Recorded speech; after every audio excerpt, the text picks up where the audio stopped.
So they also tried to cover themselves, didn't they? They tried to cover what they had done. And I'm going to come back to that. So God actually has to clothe his children. And he kills an animal. And you have to understand that Adam and Eve were probably friends with these animals because there was no sin at that point. There was no fear in the animals of man. And so when they saw that God had to kill something to cover them, that blood had to be shed, literally, to clothe them and cover their nakedness, I'm sure they started to get really the disaster that they were in. Another question will come up as people will go, but they didn't just die like God said. Yes, they did. Death is actually separation from God, and as soon as they stepped into sin, they separated themselves from God, and physically we believe they started to die at that point. Up until then, there was no aging on a cellular level, but it's believed that when they sinned, that was when their body started to age, and they actually started to die. Okay, and because in the Hebrew, apparently, when you translate that literally, it says, dying you shall die. That's what the actual Hebrew translation is. It doesn't sound right in English, and that's why it's not usually translated that way. But it means dying you shall die. So they started to die right at that time. So God clothes them in skins. I don't know if you realize this, but that is a picture of the salvation to come, isn't it? They tried to cover their nakedness with their own works, with their own hands, and it didn't work. God had to shed blood, because we're told in Hebrews there's no forgiveness of sin without the shedding of blood, is there? And so God had to shed blood of an innocent to actually cover his children. And that's a picture of what Jesus would do for us. The other picture, and it's actually the first mention of the gospel in the Bible, is actually in Genesis 3:15, where it's in the part about the curse. And when God finds out what's going on, and he looks at the three of them, three being Adam, Eve, and the serpent, okay, he tells them, he says, I will put enmity between, and he talks to the serpent, I will put enmity between the serpent, Satan, and the woman, between Satan's seed and the woman's seed. Okay, let's start right there. First off, there's only one human being that has ever lived that was the seed of a woman. The rest of us have fathers. Jesus is the only person that was ever born that was a seed of a woman, and that's why he had to come from a virgin birth. I went through this once with a Catholic friend of mine that was a nurse, didn't believe in the virgin birth. Good Catholic, didn't believe in the virgin birth. I explained it to her. I said, there had to be a virgin birth, or all the way back in Genesis, it would not have been fulfilled. He had to be the seed of a woman. He's the only human being that's ever been the seed of a woman. So this is referring to Jesus Christ. And the seed of the serpent would be referring to Satan. Okay, now let's go on. And it says, he shall bruise you on the head. Jesus will bruise the serpent on the head. That's a death blow. But you shall bruise him on the heel. That is actually a reference to the cross. All the way back in the Garden of Eden. Because when someone was hung on a cross, the only way they could breathe was to push themselves up. They actually drowned in their bodily fluids when they were hanging on a cross.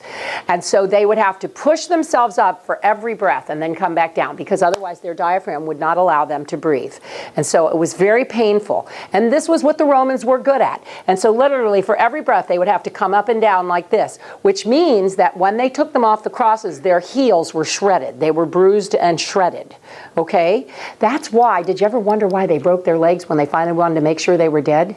If they broke their legs, they would drown in their own fluids. They would asphyxiate. And that's why they would break their legs, to make sure they were dead on the cross.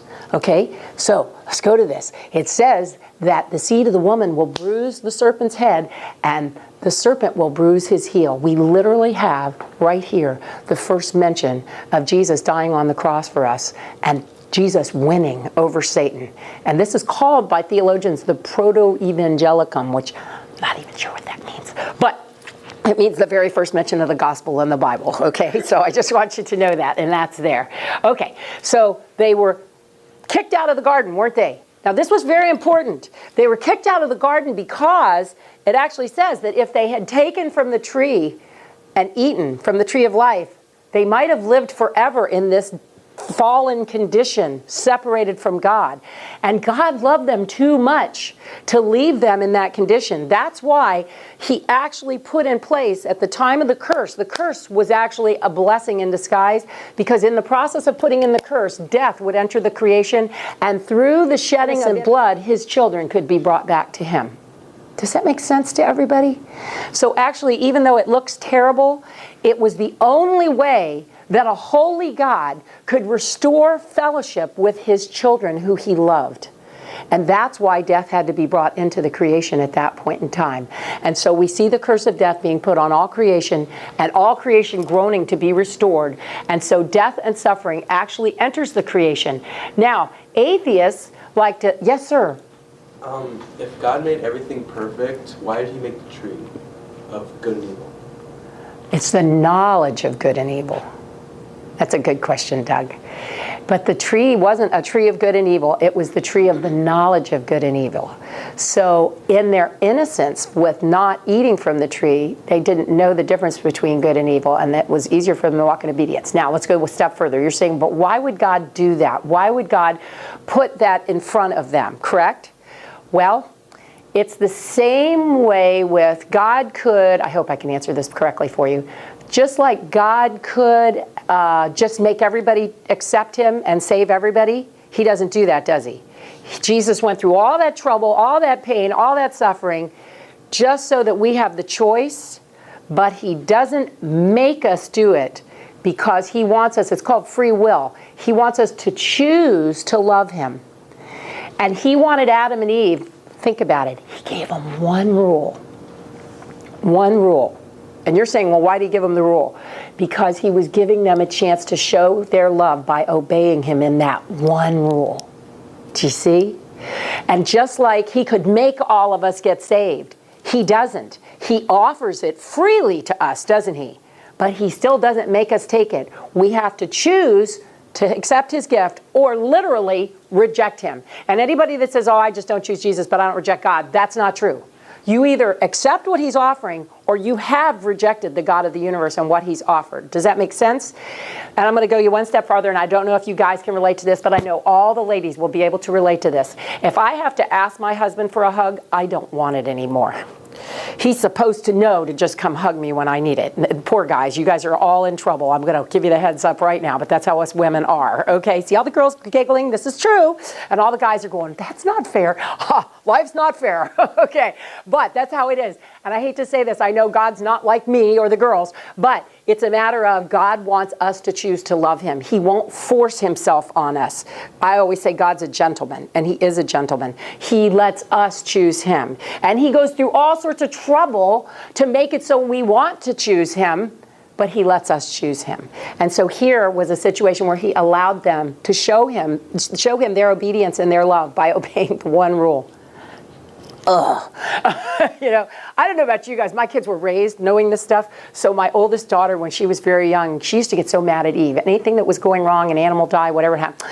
Eve is such a rat. Why did she have to sin? And I just laugh and I go, sweetie, we'd have done it faster than she did. Let it go. You know, don't be so mad at Eve all the time. So anyway, do the atheists actually have a justification in saying if God's a loving God, how can he allow death and suffering? Well, really not. Because an atheist believes that everything you see around you came from death and suffering. That's how what evolution teaches, is that everything good came from death and suffering. So they're really not being logical when they say, well, how could a loving God allow this to happen? They believe all this stuff happens anyway. So they're really expecting something different from God than what we see. And the trick is, I hate to say this, but I think it's because a lot of Christians don't understand really what the Bible teaches and what the gospel teaches.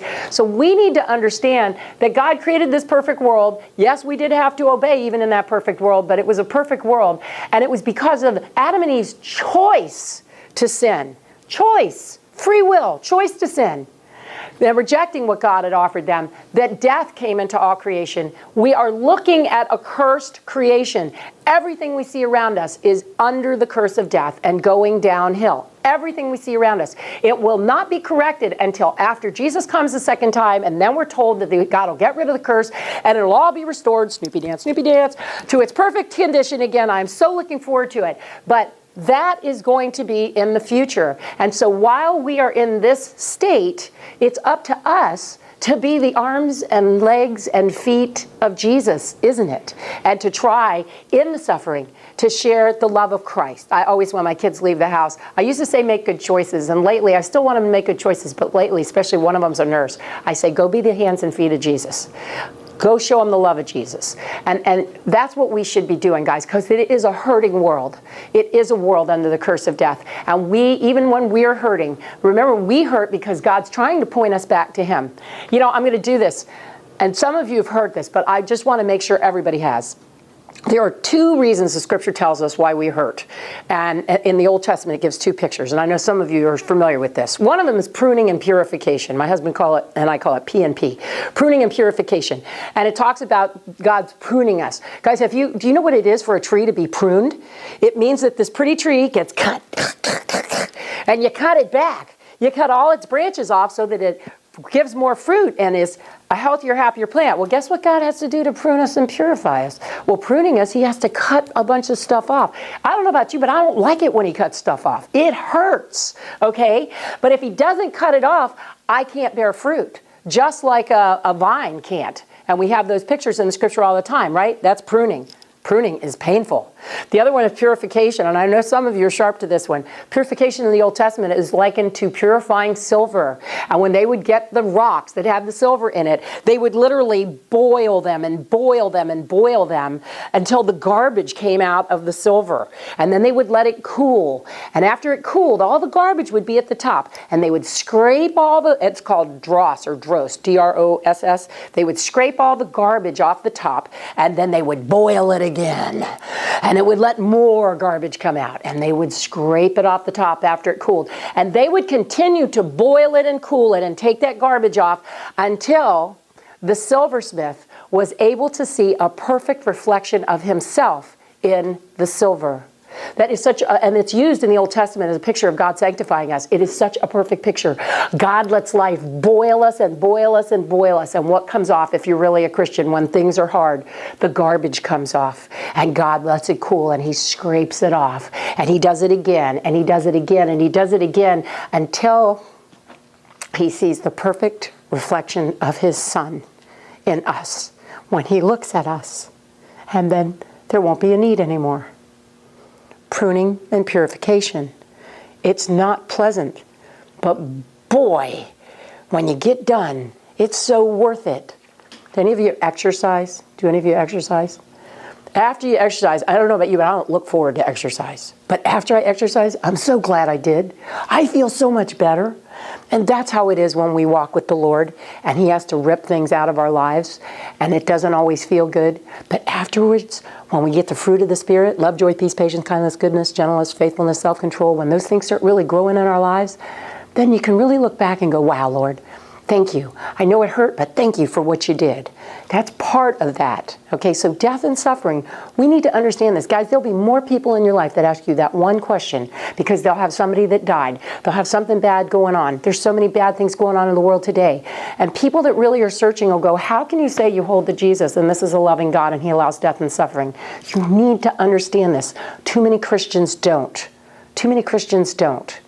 Okay? And really remember, the ultimate healing is going home to be with Jesus. I know a lot of people get upset with God when somebody gets cancer or whatever and then they die. I'm going to tell you right now, I'm looking forward to going to heaven.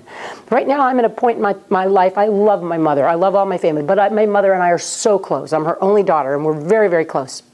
She's in her 80s. I pray daily now, Lord, let her live well and let her die well. Because I know when she goes, I told her, I'll meet you at the feet of Jesus. It's all good. It's all good. I don't want her to be here suffering. You know what I'm saying? And so if God takes somebody home, that's not a bad thing. We're the ones that suffer then, right? Especially if it's a believer, because they get to be with Jesus. So that's not such a bad thing. We're thinking about it incorrectly. We need to think about things biblically.